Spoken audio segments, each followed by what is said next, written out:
Hey guys, welcome back. Another new video today, and I've just picked up some new ground position signals from Agile Model Railway Store. These are the DCC Concepts Alpha Mimic ground signals. I've got the 12 times British Rail 3 light versions, and they also come with a Mimic board and basically everything you need to get them going. So I do have one ground position signal on the layout. I don't know if you can see it in the back of the shop. It's just down here with a little theatre box that I made. But the problem is it's very much a homebrew effort and I've never been happy with it, and it's very dull, so when you actually turn it on you can barely even see it. So for a while now, I've been looking at getting these and I finally took the plunge. So let's open the box, see what you get and see what it's all about when it comes to fitting them. So here they are then. You can see you got the standard Concepts packaging. I've already took the staples out. If we just pull everything out, you've got the instructions there. So we've got a nice Mimic panel in here, and a few little bits. So that is the panel that controls everything. You've got your signals plug into these little ports here, and you've got your Mimic panel with your display, and you can link these together by the use of these wires. But yeah, so you get that. You get 12 of the ground position signals. They include the drill bit you need and the screws for screwing the Mimic panel to your layout. You also get these little boards, which are a little circuit board for controlling two separate signals with one Mimic panel output. I'm going to have a little read of the instructions now, and then we're going to have a look at fitting them. I suppose I should probably show you one of the signals, if I can get one out. Go for this one. So obviously they come pre-wired. They're just a 2-wire setup, and to change from red to white, I believe the board just reverses the polarity. But they are very nice. They resemble the standard UK shunting signals you get. Very nice. You get the little block on the bottom, which you would put your signal identification plate on. I'll have to get some of those made up. And they're quite a nice little neat product actually. Quite impressed that they've managed to fit all this in. Obviously you will drill the hole and then just push these through to the depth that you want, and then run these cables to your Mimic panel, and away you go. The only issue that I'm going to see is the length of these. They might have to be extended slightly, so to do that I'll probably use some decoder wire, and that shouldn't be a problem. So let's have a read of the instructions and I'll crack on. Good lord. I'm only joking, it doesn't look that bad. So here we are then on my little workbench area. For the benefits of testing, I've just used some crocodile clips wired straight into the DCC bus connector on the Mimic board. I've also taken 3 ground signals out of the packet and I have placed them next to each other, just in a bit of blue tack, just so you can see what's going on. And I've plugged those into one for each of the number 1 ports and one in the number 2 port. So the number 1 port works together. One of these will be opposite to the other, as you will see when I turn it on. So see there's an on and off switch there, as you just saw. The unit lights up and it comes up with the number 1, which is the base setting for the function that the signals are set to. So basically, as it comes, the number 1 signal that you've got plugged in will be set to accessory number 1, and they go on up until 12. So obviously number 12 will be set to number 12. You can see obviously we've got 3 signals here. I've got them in order from right to left. Number 1 in reverse, then we've got number 2. Same here, number 1, then number 1 in reverse, and number 2.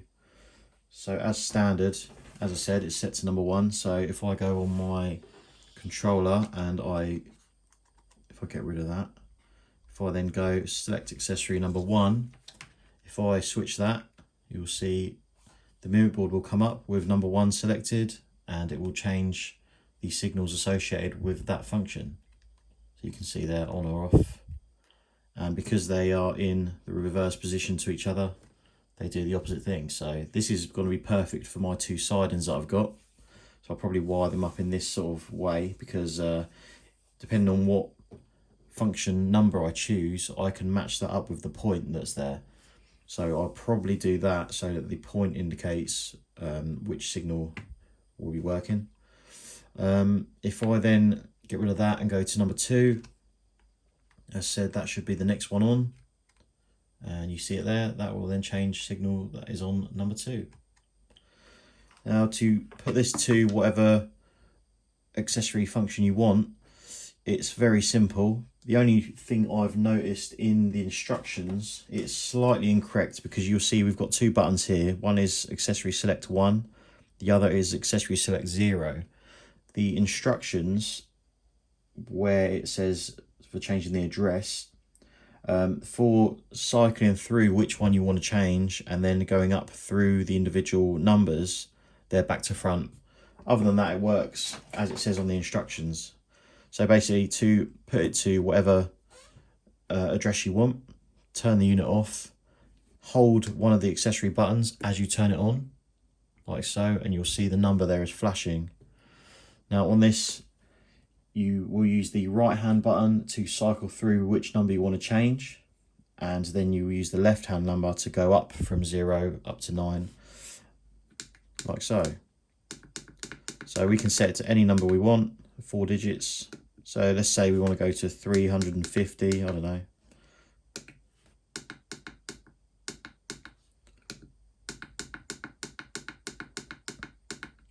It says 350 there. Then you hold the accessory select 0 button down. Ooh. And then it should come up with yes. That means that that number is now stored. So that number 350 will relate to the first output. And again, it will go up. So number 12 will be, what, 362, I suppose. So if we now get the controller again, if we're still on number 2 here. So if we choose number 2, you can see there that that signal is not changing.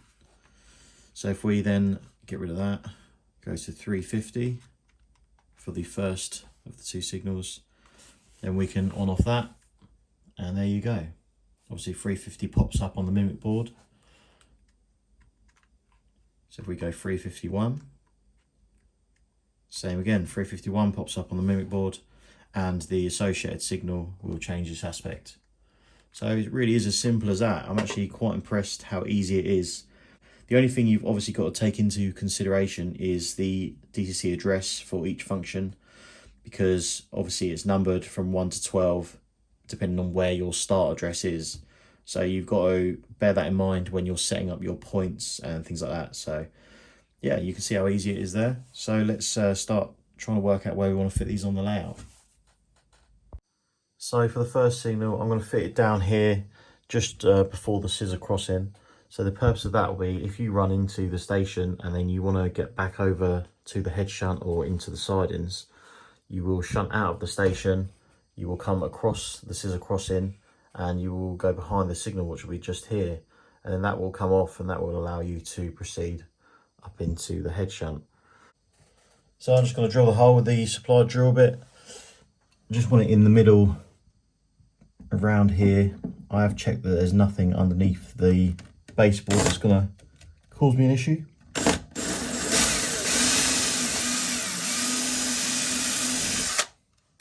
Right, just something to note when you're fitting these is another thing that's a bit of an iffy one is obviously your supply of a drill bit, which you drill through the baseboard to then slot your signals through. The issue is the plugs that come pre-fitted on the signals themselves are bigger than the drill bit. So I didn't realise this, but you are actually going to have to take the plugs off unless you are planning on extending the wires to meet the board if it's further away than the length you already have. Because obviously then you can just chop them in the middle, add your extra wire in, and then use a bit of heat shrink and connect that all up. But if you want to just simply remove the plug, I don't know if I can get close up enough on this, but they're basically, you can see there's 2 tabs. If I zoom, you'll see there's these 2 little tabs. And if you get a really sharp blade, you basically, I held the wire in a couple fingers while putting tension on the plug, just not enough obviously to cause any damage, but just enough so there's a bit of tension on there, and then basically you want to get your knife underneath those little tabs. If you pull them up, then that will release the two contacts that are in there. So you can see on this one, it's you can't really see because it won't focus, but the plug is now separate and is over here. Then we should simply be able to drop our signal through, hopefully. Feed the wire through there. And then hopefully we can just poke the signal in. And there we go. Obviously you want to set it to the height you want it, and then probably put a little bit of glue on it so you keep it in place. So that's about right. Obviously the signal is going to apply to this line. Signals generally are on the left hand side of the running line. So that means you come out the station, come over the scissor crossing behind this signal. This signal will then come off, which will allow you into the head shunt. So I'm going to have to probably extend the wires on this signal. So I'm going to go ahead and fit the Mimic panel underneath the baseboard and wire this signal up into one of the ports, and then hopefully get it working. So there is the Mimic panel board underneath the layout. It's all attached, screwed in. You can see we've got a few wires coming out of it. They are for the signals. Now I haven't tidied all this up yet. The hole underneath of my boards need tidying. Basically what I'm doing is I'm loosely fitting everything, and then I'm taking the boards out and I'm going to take them downstairs, put them on the dining table, and I'm going to solder everything in one place and neaten all the wires. But it's all installed temporarily for now, and we've got 3 signals operating on it. So if I go back on 350, like you remember earlier, if I activate that, then you see we get 350 come up. If I go up to 351, again, 351 shows. So it just shows you which function you are using. If we go to the top of the layout, you can see here, I've got the first signal in. I've not glued it in yet, so I've just put it at 90 degrees so you can see it. And I did go ahead and fit the signals on the sidings. I decided just to stick with what I've got for now, and then at a later date I'll decide if I want to change the track layout or anything like that. But obviously you can just use your controller. So if I go 350 and then activate that, you'll see the signal on line 1 is going on and off, and it will do the same. 351 is the signal on the right, 352 is currently that signal over there. Obviously I said it earlier, you can change them to any address you want, but they all do go up by 1 from the start address. So the signal here on my left on line 1, that'll be the base address, so that's currently 350. Then the signal on the right will be 351, that'll be 352, and so on. So it's the same. If you set them from 1, you get 1, 2, 3, 4, blah blah blah, up to 12, or depending on how many panels you've got. But what I want to do is, because I basically bought this throttle because I wanted to solely control the trains, I don't want to be relying on this to activate point work and signals. What I've done now is I've got my iPad and I've managed to build my layout on the Z21 app and connect it to the DR5000. So you can see that here on the screen. You can see we've got the signals in place where they would be. Obviously it's not all to scale because there are limitations. But if I go back, so just to show you what you do, go on control station. So let's say this was a straight piece of track here. Obviously all your track pieces and stuff are here on the app. So you would go to signals. These are a 2-light signal. So then I'll put that where I want it. That's there. Then I'll go on settings. The address will be 351 for this signal. And you can change the state. So basically you can swap it over. So if on here it's showing as red, but the signal in real life is showing as proceed, then obviously you need to swap these just by doing this. And that should be that. But I'll go back out of that. I won't save the changes because obviously I had it correct. That just basically shows you how you do it. You can do it with points as well. So now if I go to this, we've obviously got the signal down here. Oh, there we go. Which is this signal here on the screen. So if you watch that while I press this signal, there you go. That will operate that. And it's the same over here. These signals are also operated by what is effectively a Mimic panel on my iPad. So the plan is to get rid of this, and this is only a temporary measure just to get me running. And I'm going to now fit my point motors also, because you can do the same thing. If you look at the points on here, I can change them all over. And you can do the same, you assign the address to them and vice versa. So basically I want to get a Mimic panel properly made from probably DCC Concepts again, to incorporate all of my signals and point work. And I want to have physical buttons. I don't like using touchscreens. I think they're just fiddly and a pain in the backside. So I'm going to have physical buttons, and that will sit on the side of the layout, and hopefully I'll be able to move it around. So if I'm at shows, then I can operate it from the back. So there they are, then all fitted. I think you'll agree they look the part. Obviously I need to put a bit more stacked grass in this sort of area and things like that, but they really do blend in well. And obviously they look great if you use them. They've got a nice sort of yellow light to them, so they depict the older style of the signals. Because obviously this day and age, if they're modern, you will have two white lights at the 45-degree angle for when they are in the proceed setup like this. And when they're in the on position, you'll have two red lights. But they are what they are. The underground generally uses semaphores anyway, so I suppose this is the next step up from semaphore signal, because these are the older type, so they will fit in nicely.